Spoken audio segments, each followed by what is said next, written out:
So এই তো আমাদের সেই ভাইরাল সর্বজনী নাম ভুলে গেছি। গুড এভরিওয়ান, কি অবস্থা সবার? So as you can see আমি কাজ করতেছিলাম। সো সে আমাকে কাজের থেকে উঠায় নিয়ে আসছে তালের শ্বাস খাওয়ার জন্য। তালের শ্বাস আমাদের সবারই খুবই পছন্দের।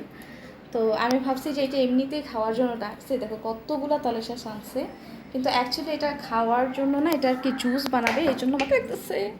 তো এখন এগুলা দিয়ে জুস বানানো হবে, তো ভাবলাম আমি তোমাদের সাথেও শেয়ার করি যে আমার মা কীভাবে এটা দিয়ে জুস বানায়। अबे जल्दी बोल कल सुबह पनवेल निकलना है।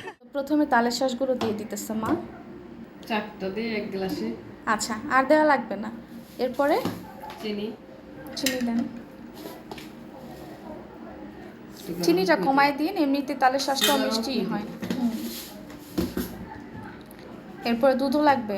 হ্যাঁ তো এটা গুঁড়া দুধ তারপরে হচ্ছে লিকুইড দুধ, দুটা দিয়ে বানাতে পারো, যেটা দিয়ে তোমাদের কাছে ভালো লাগে। আমাদের ঘরে পাউডার মিল্ক ছিল, এটা দিয়ে আমরা বানাইতেছি। পানি দেওয়া লাগবে না? হ্যাঁ, পানি তো লাগবেই।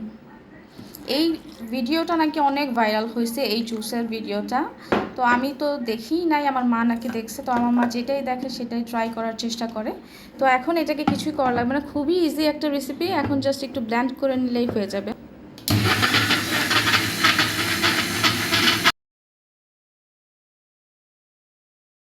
A few moments later. মা তালের শ্বাসগুলো দিয়ে দিচ্ছে গ্লাসে।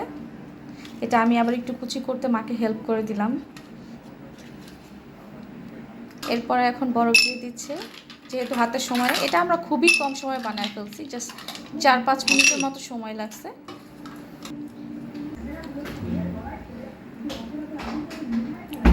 এখন ট্রাই করে দেখি এটা কেমন হয়েছে খাইতে।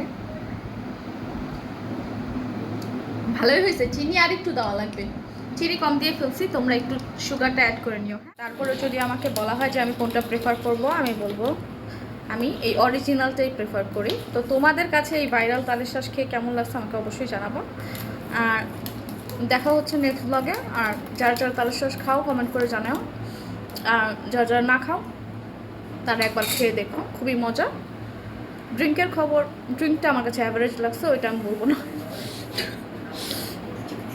কীভাবে যে সব কিছু ভাইরাল হয়ে যায় সেটাই বুঝি না।